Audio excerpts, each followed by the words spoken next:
Welcome to Global Village. I am Ahmed Kasim, your host of the program. We have two guests today. Great guest is Ron Robinson. He is the director of the emergency management in Medicine Hat. And we have our police chief, Tom McNulty. He is the RCMP police chief in Brooks and County of Newell. Welcome to the program. It's a pleasure to be here. Ron, just following up of the discussion we had a while ago about the emergency management team. So is it coordination of all the agencies in the area of Medicine Hat or the southeast of Alberta? So part of my role includes the regional director of emergency management. So at this point in time, my role, of course, as director is to coordinate the necessary agencies, both internally and externally, to respond to whatever incident of scale we're dealing with.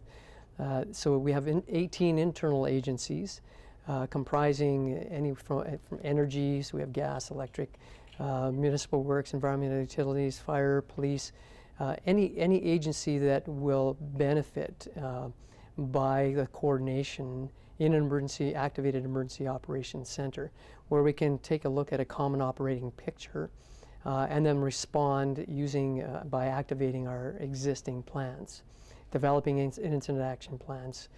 So that's the role of a director of emergency management, both from a municipal perspective, which has the autonomy to govern its own activities internally, as well as a regional response as well. Oh, thank you very much, and welcome back again to the program, sir. We are very honored to have you again. Before we get into the tough questions, last time when we were talking, I think you were heading to Saskatchewan to attend your son's hockey game. I was, and I did. And, unfortunately, he's finished now. He was playing for the Melville Millionaires in the Saskatchewan Junior Hockey League, and he had a very good year. Unfortunately, they lost out in the South Final of the playoffs, and he's home with us now in Brooks. But yeah, he had a very good year, and he'll spend the summer with us in Brooks, and then hopefully off to university. But he was named the best player. He won the scoring championship for the Saskatchewan Junior Hockey League and was named most outstanding player for the league this year, and yeah, it was a pretty good run. Well, congratulations. I said that. I think you must be proud of him. Congratulations. Coming back to the question of Brooks and County of Newell area. As you very well know, the assaults are a little bit high in the month of March. Why you think is that? I wish I had a solid answer for you, but over the last year, we saw in 2012, compared to 2011, we saw assaults rise about 25% to about 400 assaults reported, which is quite substantial. In the first 3 months of 2013, we saw 54 reported.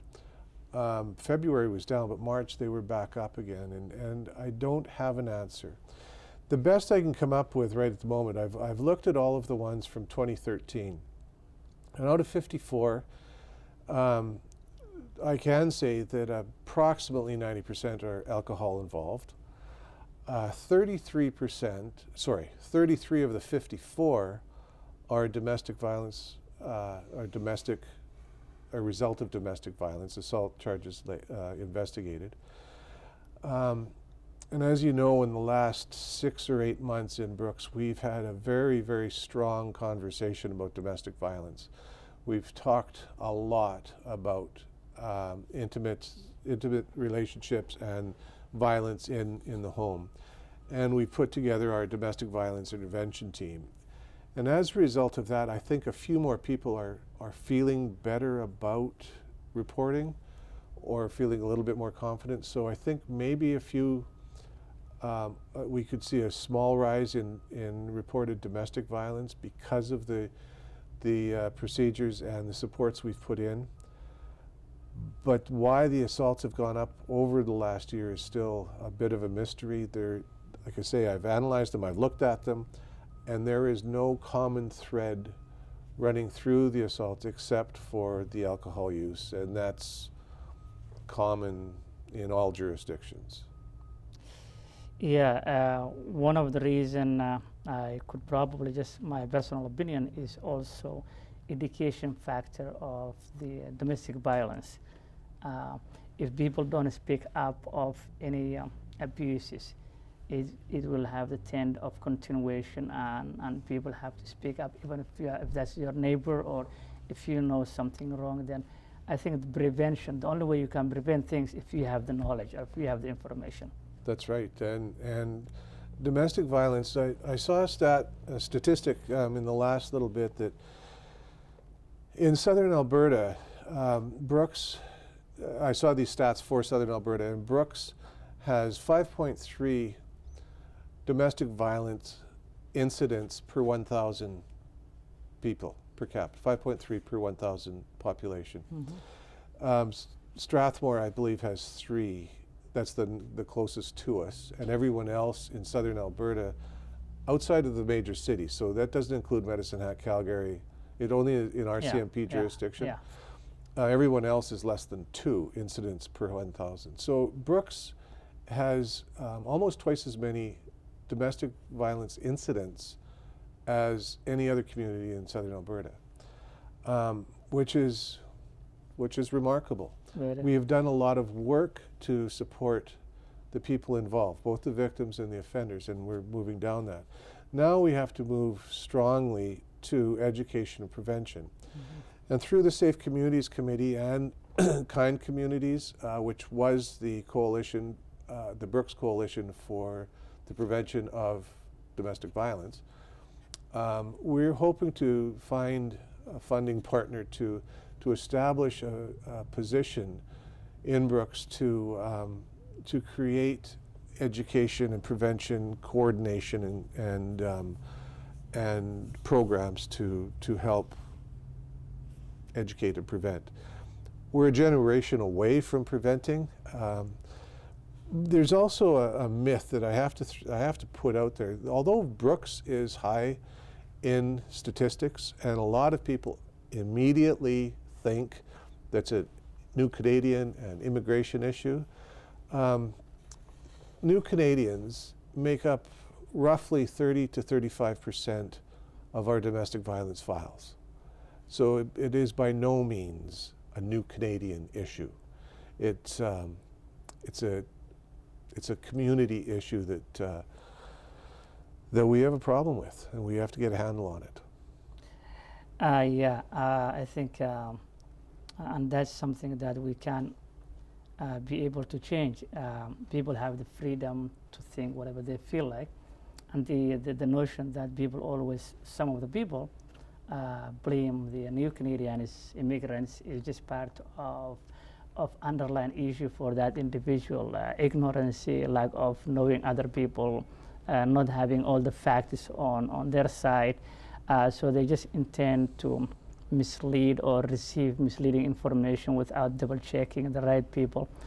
So all those are the issues that place under the people that blaming immigrants. Having said that, yes, there are also issues with the new immigrant population, or they're part of the society in general. There are those who make mistakes, those who don't respect the law. But generalization of a whole community is what is a little bit very much scary. Every society have their own ups and downs. We just need to get together and then have education. And I think I can speak, I think Tom is here, as far as the Brooks and County of Newell is concerned. I think comparing to the other areas, we are in a very safe area, and we are in very community that is caring each other. You will always find 1-2 person that you can convince them in life, and that's human race, I guess. But in general, we have a very loving family unity in Brooks and County of Newell. Coming back, the other question is what Ron was saying. Do we have any management disaster person that in charge coordination, God forbid something happens in the area? Yes, we have a very strong emergency preparedness program in Brooks in the County of Newell. Kevin Swanson is our Chief of Protective Services, or Fire Chief. Yeah. Keith Martin is the Fire Chief for the County of Newell. Yeah. Together they have put together a very, very strong program.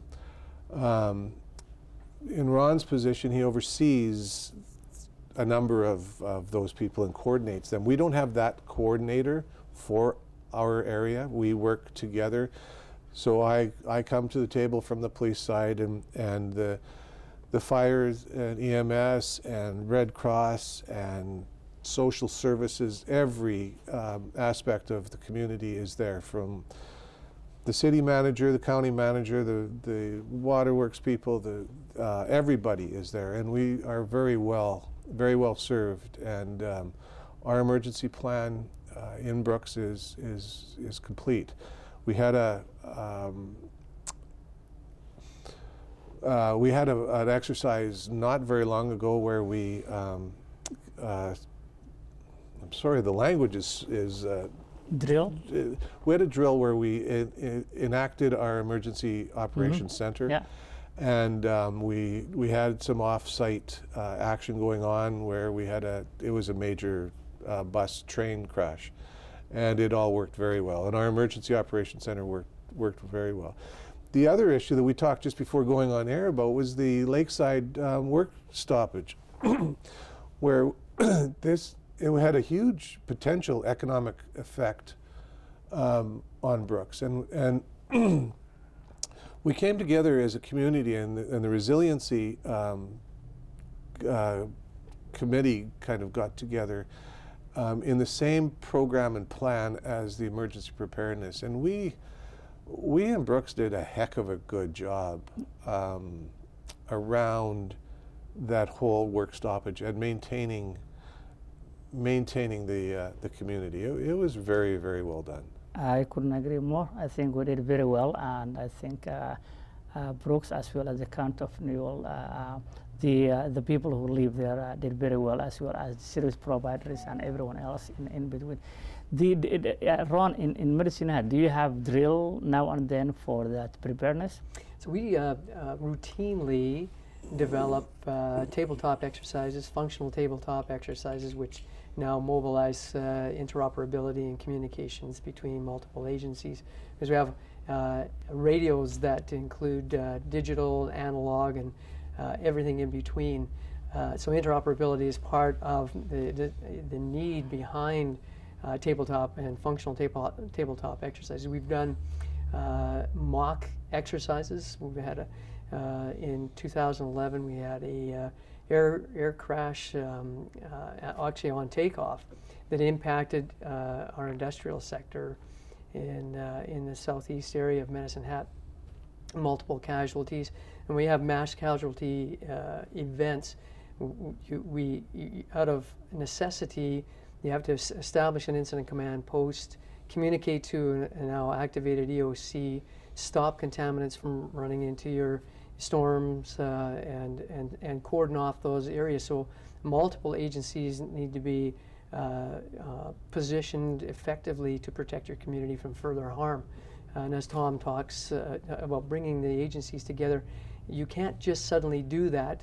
It's like learning a language overnight. You simply can't do that. So you have to develop ERPs, emergency response plans, and we call them scenario-specific ERPs, so that we contemplate those disasters that are going to most likely impact our communities in a devastating way, and how to mitigate that, how to even prevent them by hypothesizing specific scenarios. So we activate those plans, bring multiple agencies together. We can have as many as 50 agencies represented in one emergency operations center, developing objectives that are prioritized and to get our community back on its feet. And we talk about community resilience. That's the effort of all of these agencies working in tandem, developing a coordinated response. Means that there are no freelance because as soon as there's improvisation within an emergency operations center, it doesn't pose a very positive outcome for that community or communities. That's great, Tom. This is something to do with the families and parents for their kids and the youth and their children. As a very experienced police officer, 30 years, I believe, if I'm not mistaken. How would one, for example, prevent, from the parents' point of view, for their kids or for the community youth to join gangs or radicalization? Just how would they be able to prevent? What do you think are the sign the parents should know, in your experience, for example, so they can prevent some sort of radicalization or the kid joining gang in your experience, or what parents can do? Well, first of all, I'm not a psychologist, and I've not received a lot of training in this, but through my experience and as a police officer for 30 years and as a parent, and also someone that's been involved in the community and in sports and stuff, every person, every child wants to be valued, and they want to be part of something. And it may be a team, it may be an individual event. They want to be valued at school, their school marks. They want to be valued just as a person. And if they don't find that value, that reassurance at home or in their immediate circle of influence, they'll go find it. And when people come to town and they've got a lot of money and they're flashing around a lot of money, or they're flashing around an idealism that can hook some people just the way they talk. Any good gang leader or any good person that's in charge of recruiting, whatever, is a politician, is smooth, and they can talk. They can chat people up, so they'll identify the weaker in the crowd, and they'll go after them, and they'll dangle a cash lifestyle, a richer lifestyle, or the idealism that you're yearning for to get. To feel important and to feel that be part of something. So in my view, if parents can keep their kids busy in sports, and sports are immediate and they're just available to everyone. You know, in Brooks, for example, we've got every sport available, and we've got an extremely strong jumpstart program that if your children can't afford it, there's people there that will pay for you to have their children on a travel team, in hockey, in soccer, in gymnastics, in dance, in piano lessons, in anything to be part of. But if that child feels valued, and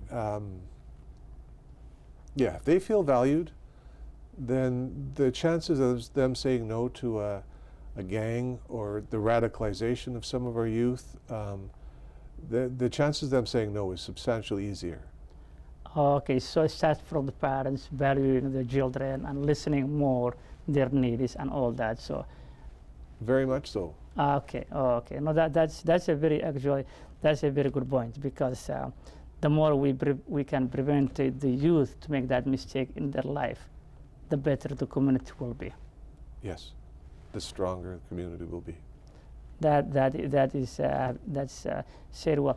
As a fire chief as well, former fire chief in 30 years, what are the difficulties that you face dealing with different groups in terms of the fire situation in Medicine Hat? Well, certainly a dynamic fire prevention program that really identifies specifically how we can prevent fires.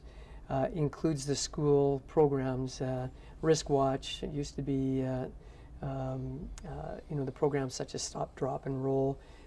How to evacuate in an orderly manner. How to prevent the attraction, of course, of children starting fires. We are all attracted by a fire, and for one reason or another. Arson, of course, is one of the issues that is on the rise, and it's typical during an economic downturn that arson rears its ugly head and plays a significant role in security for the community. We had an incident a couple of years back now where an individual who was successfully prosecuted had kept an entire part of our community really at ransom. And in fact, families were taking their children from external external walls, bringing them sleeping in the bedroom together for fear of what this individual might do. So arson is another crime where obviously there are behavioral issues that need to be addressed early on. And so again, what Tom is referring to, people who are valued are less likely to perform these kinds of atrocities. And we saw what happened in Boston. You wonder if this kind of same behavioral patterns don't exist with these kinds of horrific outcomes. Part of emergency management's role and responsibility is to develop education and awareness and to build unity, to explain simple processes whereby helping during events or being proactive, giving blood, neighbor helping neighbor, having your go kits prepared, your preparedness kits that are simple, available through Red Cross and then building them on your own specific needs. Helping the Salvation Army and Red Cross out, being specific with that allocation of funds. Those are all ways in which we can support one another and building unity and building resilient communities. Thank you. Tom, is it difficult, for example, because the mental health is also rising? How would a police officer, for example, when they face a difficult of making decision when someone is mental health problem, then supposed to a criminal? That is also a very difficult to separate the two. It is very difficult, but the role of the police is to, first of all, keep the peace. Yeah. So to prevent anyone from causing harm to themselves or to others. So any role that we get called into, we will attend and we will assess to the best of our ability the best way to keep the peace there. And if it's arrest and incarcerate in our jail, then if that's an option and a criminal event has taken place, we will.